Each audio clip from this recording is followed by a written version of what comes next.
Excuse me, can we have one more bag? Sorry? Can we have one more bag? One more. Oh, one more. What number did you give?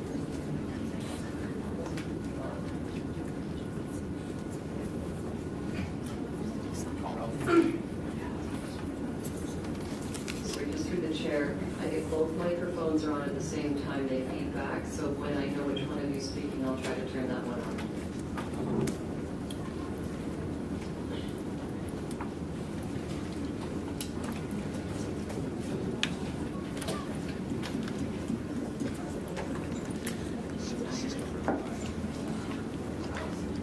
Number 5. Number 5. Yes, thank you.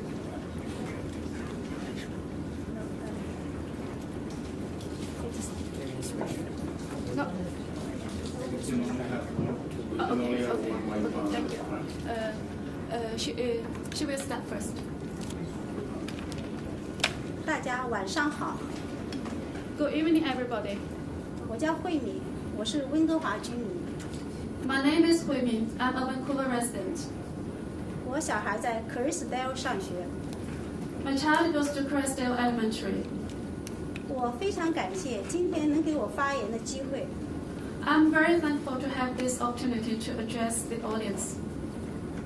我要特别说明的是，我拥护教育局2004年通过的关于保护跨性别学生和反歧视和欺凌的条例和实施方案。 I would like to make it clear that I support the LGBTQ policy passed by the Vancouver School Board in 2004. I'm against any forms of discrimination and harassment based on any grounds. 作为2个孩子的妈妈，我很爱他们，也爱所有的孩子，包括跨性别的孩子。 As a mother of 2 kids, I love them dearly. In fact, I love all the children, transgender, no transgender alike. 他们是我们的未来，我希望他们都健康快乐的成长。 I hope they can all grow up to be healthy and happy. They are the future of this country. 我非常关心我的孩子的教育，这也是我为什么要来加拿大移民的原因。我盼望我的意见能够得到表达。 I immigrated to Canada 3 years ago. I care about my children's education, and I would like my voice to be heard. 我的英语不太好，我花了很长的时间仔细研读这个跨性别草案。 My English is not very fluent. I spent quite some time to reading and trying to understand the draft policy. 虽然有很多处，我认为是需要多方征求意见、协商的。 The draft policy needs a lot of work before it can be voted for. 我有一点疑问，需要在这里得到解答。我请求 Baptist 学务委员给我一个解释。 Among all the questions, I would like to raise the most important one to you. I would like to appreciate an answer from Trustee Betty Bactress. 我的问题是， The question is, 在草案的 G1I、G3I 和 G3C 3处都提到独立的学生 （independent student） 这一概念，在草案中这个重要的概念没有任何解释。 the term independent students is brought up 3 times in section G1A, G3A, and G3C in the draft policy. Yet it is not defined. It is such an important term and it definitely needs explanation. 这是否意味着这个学生可以独立于父母之外做出性别的选择？如果不是，请解释。 Does it mean that the student can make decisions regarding their gender choice independent of their parents? If not, please explain. Thank you. Thank you. Just to clarify the process, trustees are in consultation right now. This draft has been. Sorry. Why was my microphone turned off? Censorship? My goodness. I object. Trustee Denike, speak up for me. Sorry. It's not, at this point, trustees trustees did not draft the policy. We are considering it as a recommendation from management with input and advice from the Pride Advisory. So I'm going to refer the question to staff because at this point we are still in consultation mode regarding the revisions. So I don't feel it's appropriate for me to speak to them yet. I will as we get toward our actual decision-making point once we have completed the consultation process. So I will defer the question that was directed at me to staff to address. I'll call on Associate Superintendent Maureen. Should be translation. Should be Yeah, translation. can I make sorry? Can I make a short translation for her? 她说现在sorry, maybe in Chinese. 刚刚trustee Bectress 他说就是现在因为这样的一个草案还在继续征询当中，所以对于这个概念，他现在也没有办法给出非常明确的一个解释。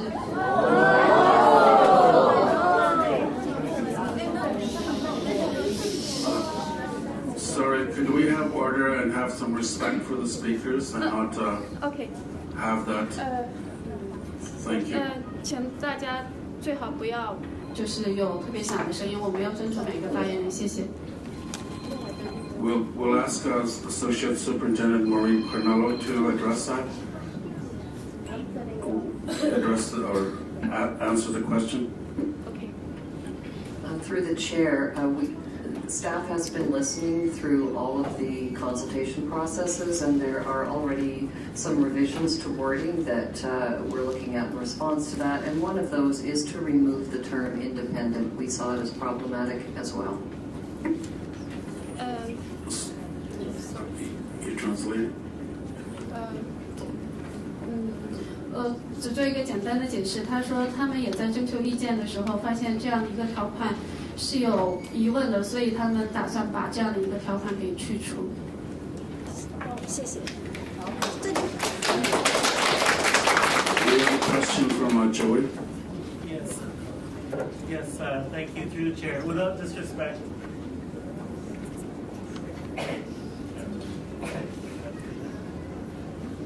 No.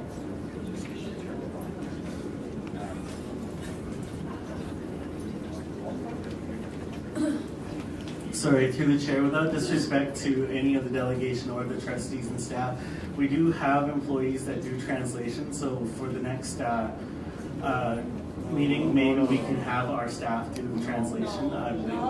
We asked for that the first time. Doesn't matter. Thank you. Order, please. Order, please.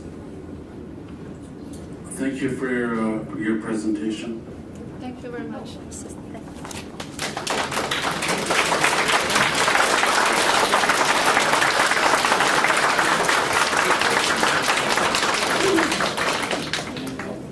James Oulton.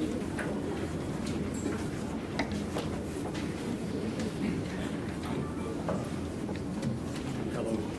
Is this on? Yeah.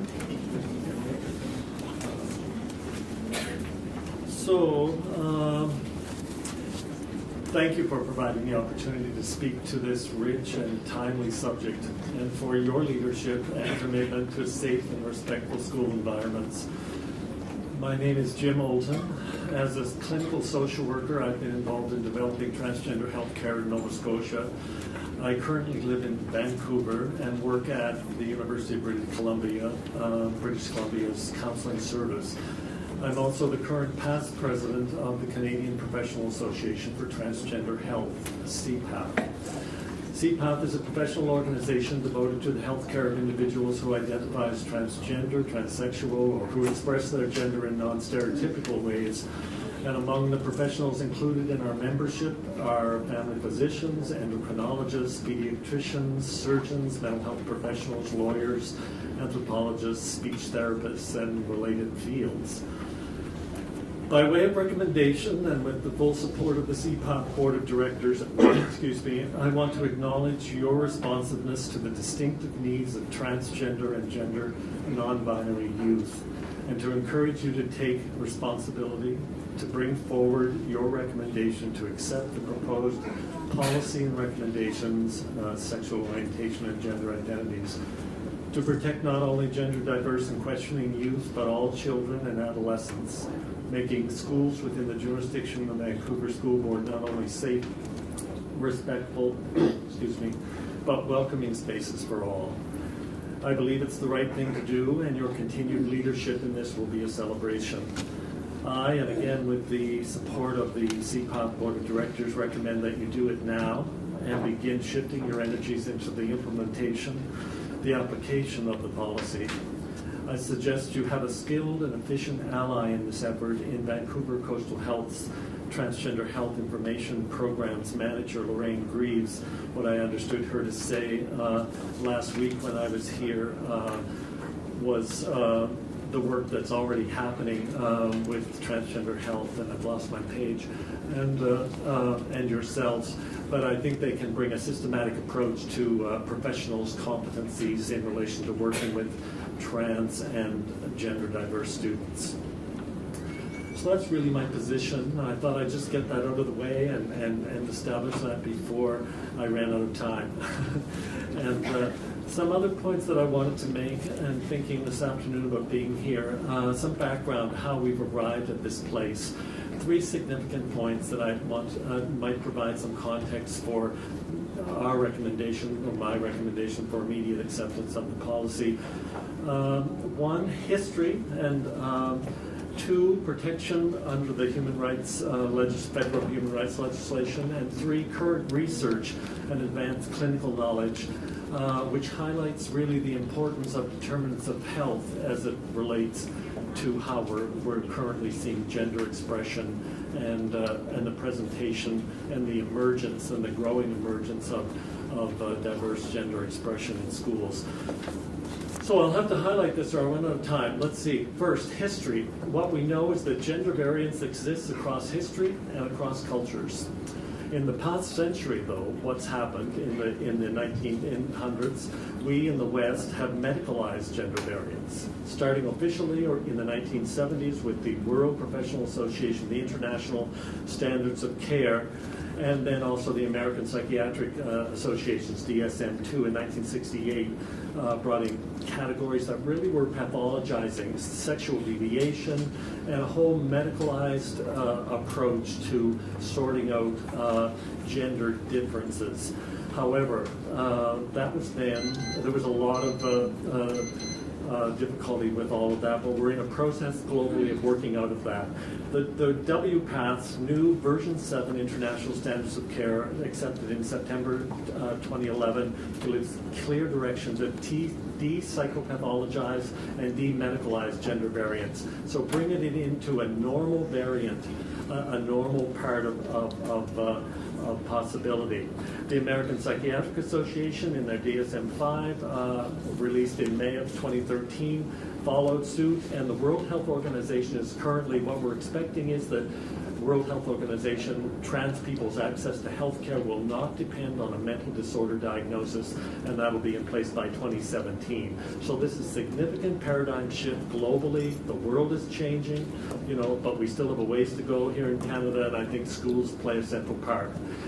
Protection under the Canadian Human Rights, as Barbara Finlay, I think, clarified last week, the current federal Human Rights Code protects people who identify as trans under the broad category of sex, as it appears in the legislation. Bill 279 is simply to codify the existing case law protecting trans and gender diverse people from discrimination and harassment, the way that codifying pregnancy or sexual harassment did a similar kind of thing. I wanted to say that in this, the Canadian Teachers Federation manual, they start there. They start with talking about the human, and begin in the Canadian human rights legislation mandating schools to go forward with that. Sorry, James. I'm out of time. Okay. Yeah. Can you leave your information, please? I will. Are there any questions?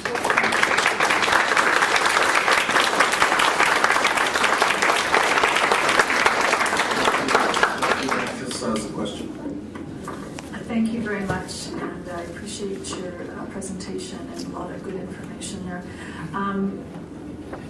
I'm wondering just, I asked this question of an earlier speaker, and it's something I'm still trying to, and I think I've had it answered, but again, I have this as I'm doing interviews, like the issue of this 80% figure pops up, and it seems to be kind of a speaking point, and the more I understand where it comes from and how its validity, it's helpful to get that, so I'm still trying to clarify. I agree with previous points about whether it matters or not if someone sticks with one position, but I'm just trying to understand where that comes from and if that is considered valid based on your experience. It is. Is this still on? I can't hear it. Sorry. Is that okay? Yeah.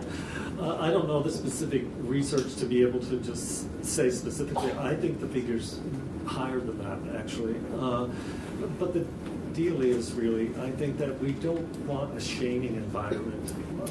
And we're trying to move away from that. So all these complicated, sticky issues that you're dealing with and grappling with here, again, applause for doing it.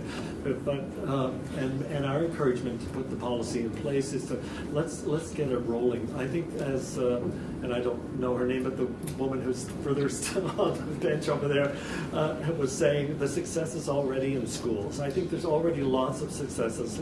Let's put the policies in place. So I miss O'Dwyer. Yeah, I'm on your team. Basically said it all, really, and what a wonderful example of everything I could possibly say here today, or what Ellen was saying as well, as what she saw in schools. So I think so. I always like that line that why have a shaming kind of environment where people who were assigned male at birth need to man up and do it right. Let's open up some spaces and get in step with what's really happening around the globe around this. Yeah. Thank you.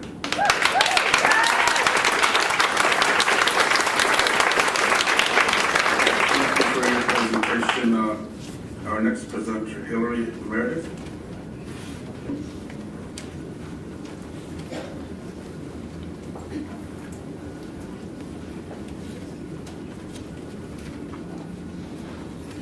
So my name is Hillary Meredith, and I'm a parent. I have had children in Vancouver schools for over 22 years, and I was somewhat surprised when I did that calculation. One child is in his final year of high school. I have been a parent associated with Lord Bank Secondary School for 10 years, and I am glad to say that's for more than one child. Over the years, I've been a PAC committee member as well as on a school planning council. And for more than 4 years, I was a parent advocate. Some of you may be familiar with that, with the district program of a number of years ago. So as a parent advocate, I worked with parents and with students who were dealing with some very complex situations at school.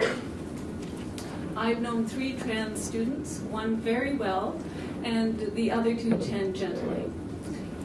In terms of the proposed policy, as parents, we want the very best for our children, and we want to avoid what could be harmful for them. I want that for all children. Most of the reaction to the policy appears to be based in fear. Parents are fearful and they're worried, whether they can admit it or not. They may be worried that having a policy like this one will make trans issues more public, will increase awareness, and perhaps will encourage kids to become trans. Whatever the worry is, they are concerned and they're protective of their children. It is very hard to state fears. It makes us vulnerable. I feel and have great compassion for parents. Students who are trans or who have non-typical or alternate gender identity are also vulnerable.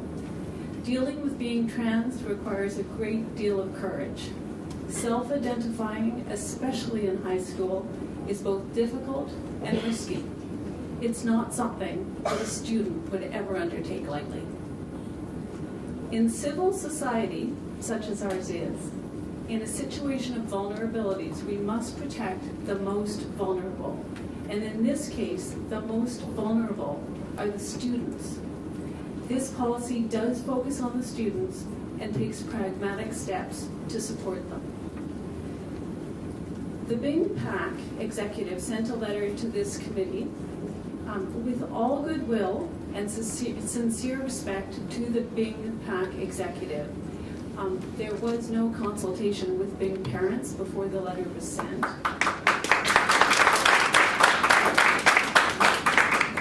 Because of this, the letter can only be viewed as the personal views of the executive. Bing School is extremely inclusive and supportive of all children, all students, all staff. It is a wonderful environment there. This policy is well thought out, pragmatic, and supportive of the most vulnerable. I think it should be implemented, and I appreciate you listening.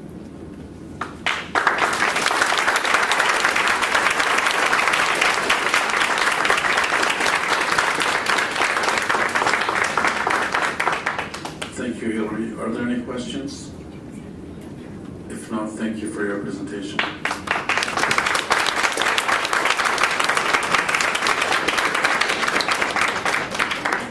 Zhou.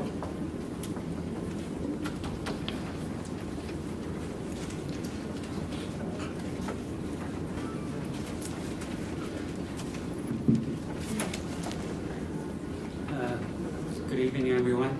Good evening, trustee and board. I'm a parent in Vancouver, and I have 2 kids in Vancouver schools. I'm one of a few lucky parents who are allowed to speak publicly about this policy. I understand there are many who are waiting but have not yet been given a chance. For that, I'm very happy and thankful. I have taken quite some time to carefully read through this draft policy and regulations. How I wish that this policy is truly about making schools a safe environment for all children, a place where children can learn, play, and love, a place where they are allowed to freely develop their characters, their uniqueness, their critical thinking, their discernment without being told what to think and what not to think, what to feel and what not to feel, a place where they can freely express their emotions, feelings, and thoughts, as long as they are respectful without having a worry whether they will be dealt with seriously and expeditiously. Nevertheless, I'm afraid this implication and the impact of this policy is just opposite. This policy is built on a shaky ground.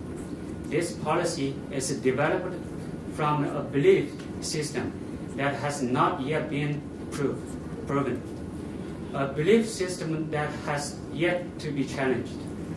With this policy, the school board wants to impose this belief system on all employees and students as an absolute universal truth, and further wants to promote it in all Vancouver schools. This set of beliefs says that human beings are not born as either male or female. It tells children that they can choose their gender according to their feelings. It tells people that gender is the product of their mind, and to see that gender is the product of the mind is in fact a product of mind. This is a new idea just came up, a theory, a religion, which someone recently created to force upon all staff and students to accept. In order to accept this policy, teachers will have to put aside what they used to teach the children to understand the difference between facts and opinion or theory, the difference between feeling and proven truth. This policy stifles students' ability to critical thinking. This is totally contrary to the meaning and purpose of education. This policy will further confuse the children who may be questioning about their gender identity, and will bring gender confusion to children who do not have a confusion and are happily enjoy their gender identity assigned to them even before their birth. Let us teach the students to honor the great value and dignity in each person as a human being, regardless of their background, ethnicity, and beliefs. Let's embrace each other as fellow human beings who all need acceptance and respect and friendship. That's my speech. Thank you. Thank you.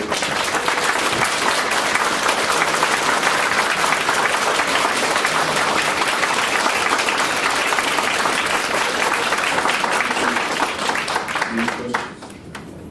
Thank you for your presentation. Our next presenter is Fiona Lee.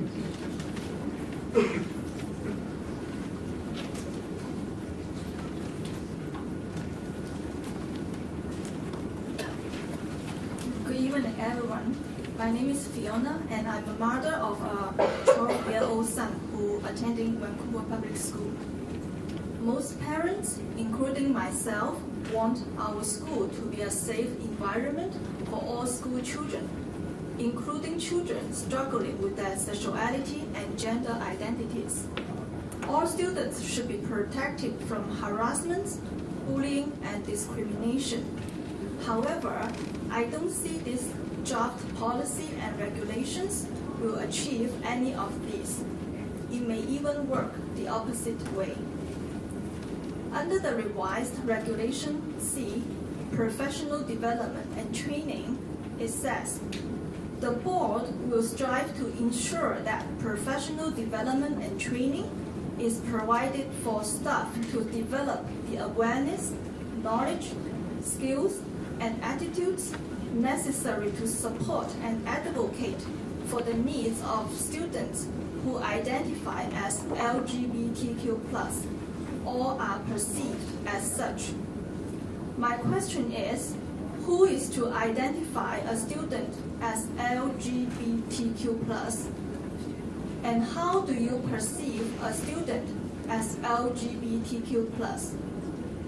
Will teachers be given the training to identify which child is LGBTQ+ and which child is not? Will teachers be trained to perceive a child as a transgender person and to offer the child advocacy and support? If so, it would be a very insensitive thing to do. It will definitely upset a lot of parents. Giving such a label to an ordinary child would be very damaging to the child's psychological and emotional development. This is the mental health professional's job. Teachers, no matter how much professional training the board will strive to ensure they provide, should not take up such a task. Teachers and counselors, if in doubt, should talk to the parents with a lot of sensitivity and offer parents a list of resources for professional care or counseling. Teachers should be focused on their professional credential to teach academic subjects. On the other hand, under Regulation B, leadership, it says, staff will not refer students to programs or services that attempt to change a student's sexual orientation or gender identity. So the regulation forbids teachers to refer the struggling child to professional help. This really puzzles me. I'd like to find out who is the author of this policy and regulation, who thought of such a regulation, and what's the reason behind. In one of the Vancouver school board meetings, a parent once asked a question about the Vancouver School Board's once endorsed BCTF's Teacher's Guide. In the guide, it was stated as fact, quote, hormone blockers are a safe way to buy time as the transgender teen decides whether to go on cross hormones, unquote. One of you responded that teachers do not write prescription. But then why teachers are instructed to tell students that hormone blockers are a safe way to buy time. What medical study is this statement based on? I also wonder if this will be included in the professional development and training the board will strive to ensure to provide for teachers. There are so many questions with this policy and regulations. Reading over and over this policy, I have encountered a lot of questions which make me scratch my head. However, due to the limited time allotted to me, I can only raise 2 of them. Again, I agree all children should be provided with a safe and happy environment, but nowhere I read from this policy can I find achieve this purpose. Would you mind to tell me how you come up with this policy and who wrote it? The policy inevitably caused more confusion and frustration and need to be reconsidered and rewritten. Thank you. Thank you.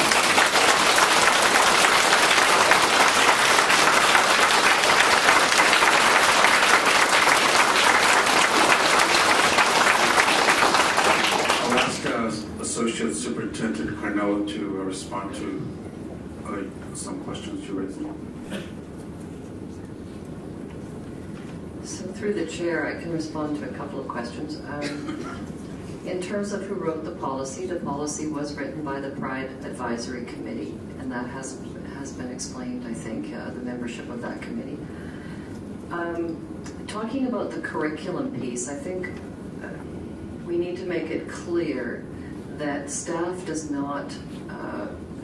role is not to identify children as being LGBTQ or non-LGBTQ. It is to deliver curriculum and to support students in having a safe environment. The piece of the policy there is talking about staff having the training to be sensitive to not gender stereotyping, to understand if kids are having some difficulties and if parents come to them, that they have an awareness of the issue. When students identify, it's generally they come to us with a parent. So they're already coming with family support. And then we are responding in ways to support them in the school environment, not to make a diagnosis.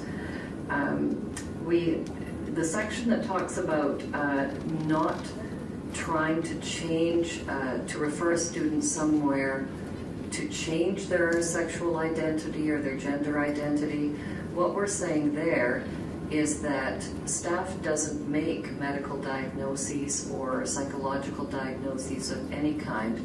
It's not up to a teacher to try and tell a student that they are LGBTQ or not. What we're saying to them is it's not your role as a staff person to do that. It would be your role to talk to family and to refer students back to family and suggest that they see their doctors and that they see people that they need to see. We're not doing that piece of it, so we're telling staff it's not their job to try to interfere with a child's gender or sex identification. Thank you. Trustee Lombardi? Sorry, Trustee. So that, with that being said, the current revised policy is causing confusion, and it needs more clarification. We'll take your suggestions and review them. Trustee Lombardi had a question. Thank you for the presentation. My question is to staff. Could we have a concise summary of the kind of in-service and professional development we generally put in place when we're implementing new policies, any of our policies, but generally the framework of in-service and professional development? Through the chair, the type of professional development training will be similar to what's taken place so far for staff. It's stated in the policy, and it was stated in the 2004 policy. It's preparing educators, staff to deliver an LGBTQ inclusive curriculum. We train staff to be able to identify and address discrimination, such as homophobia and transphobia. Similarly, the anti-racism mentor does trainings to educate staff how to prevent and address racism. And so that's the kind of work we do, just to train staff to, again, be able to prevent discrimination and to have an inclusive curriculum. Trustee Wu? Thank you, Chair. Thank you for your presentation. You just mentioned that policy is confusing in certain areas. Can you give us an example which part of the policy is confusing, or give us some examples that elaborate a bit more what you mean by confusion? Yeah, as I outlined, once it mentioned that who identify. So I think the revised policy is giving teacher too much tasks which the teacher doesn't have credential to handle. And also the policy prevent the teacher for confidentiality, it prevents the teacher to reveal the information to the parents. This is also something really confused and puzzles to me. Thank you. Could you leave your presentation with Maisie?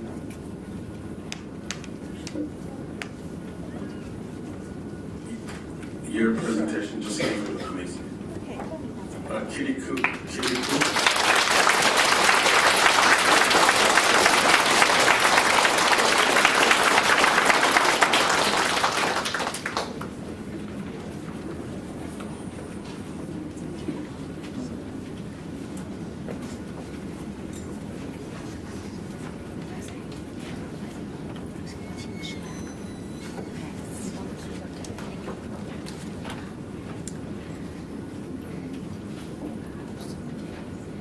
Dear trustees, hello, can you hear me? Yeah.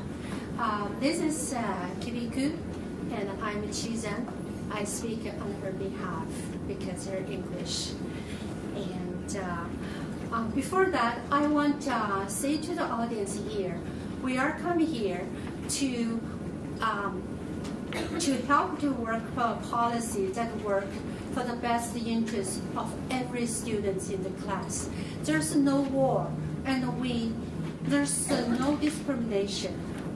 I love my children, and I love every children in the school. My daughter is a principal at chartered inner city school in New York. So I know how hard the school board situation is, but we are here, not making trouble. Just wanted to get the best result for the children. Now I present his daughter's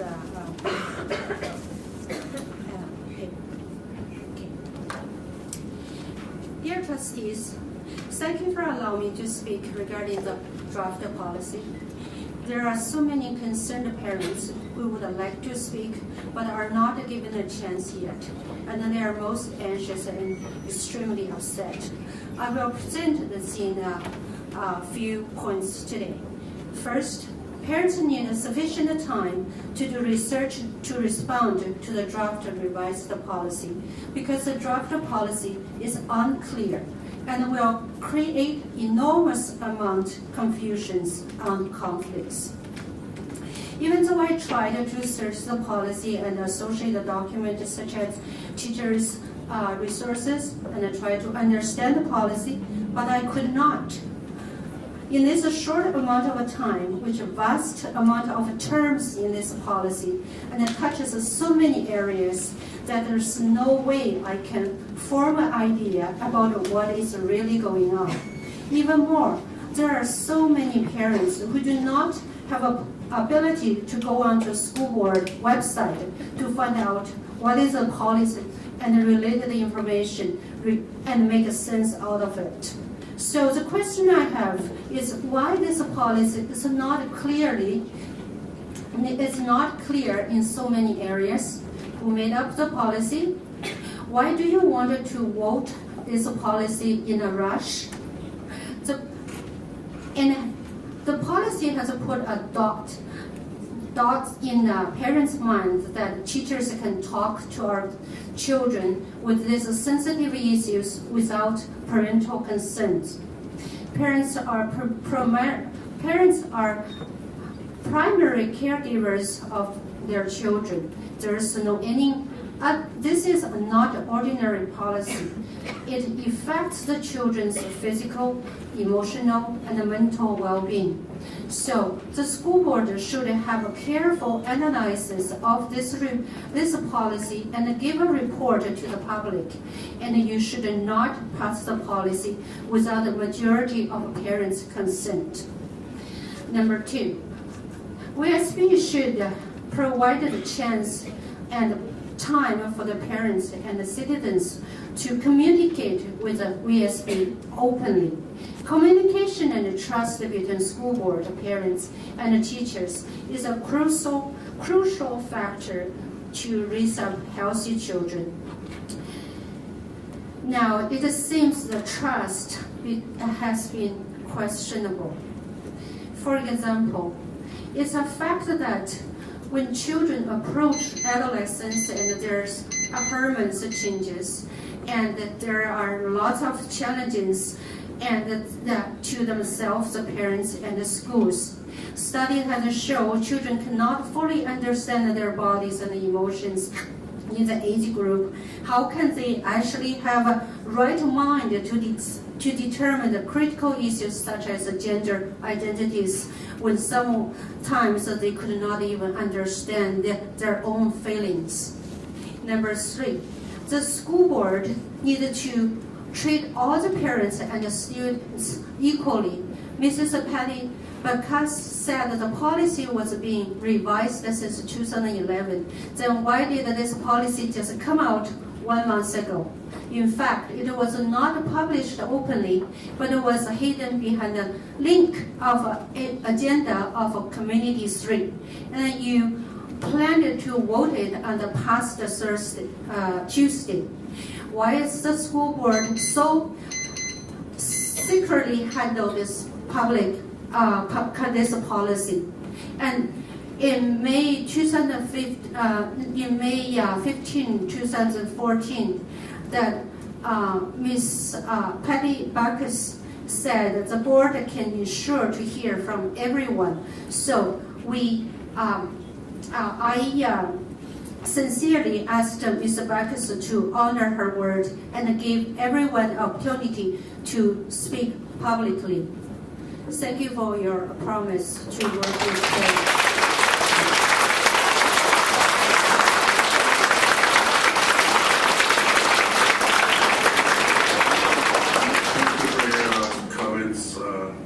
This has not been a secret. We know that from our previous delegation, we've had many parents speak to the issues, so it has not been secret.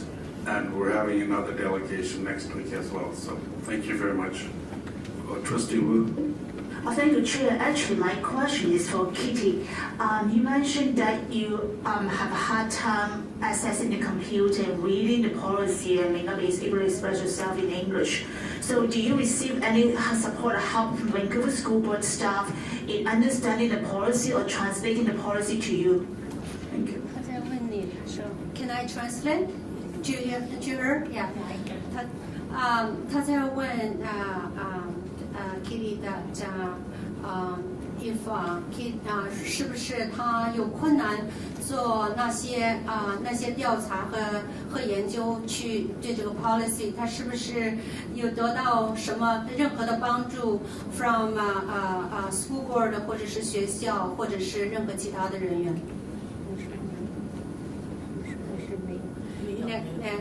And she said no. Thank you. Trustee Lombardi. Yes, thank you very much. I would just like to ask, did you ask anybody at the school board for information on translation or what the policy meant? The question asked that 你有没有问这个主动去到学校去问要得到帮助？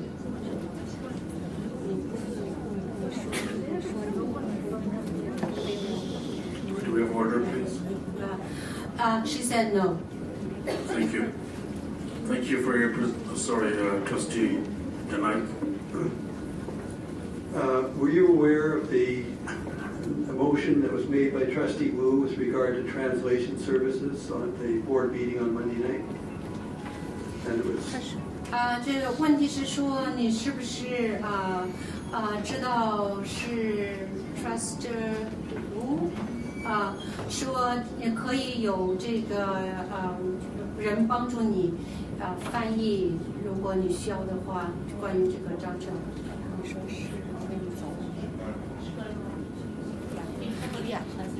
And she said, Sorry.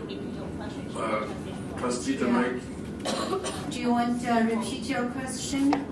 could you ask the question? Were you aware of the motion that was brought by Trustee Wu to have translation services provided for the people coming as delegations at the Monday night board meeting?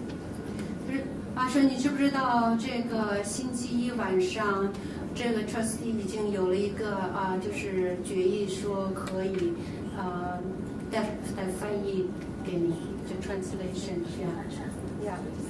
And Sorry, Trustee Wu. Can somebody translate what Trustee Inai said to Carol? I mean, it's not problem. It's many translation here. I think Trustee Inai's question need to be translated. Okay.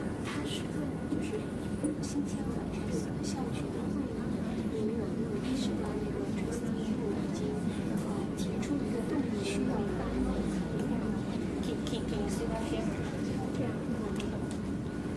他是说，就是星期二晚上校局会议的时候，Trustee Wu 已经提出，就是要为家长提供这个翻译的这个服务。其实我参加了我先说中文哈，我参加了星期二晚上的校局会议观看了全程。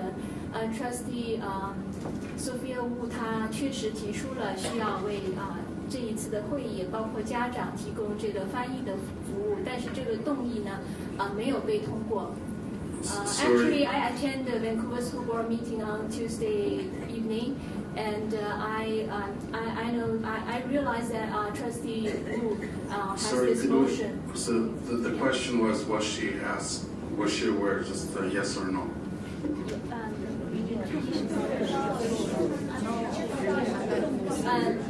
Yeah, she said yes because Zhang Xi, yeah, she attended the meeting also, but I just want to clarify the question. Thank you. She was aware. The answer was yes. Thank you. Thank you very much. Sorry. Thank you for your presentation.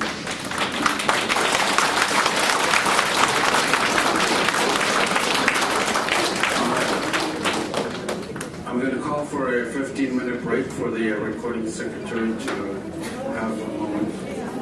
7:05 we will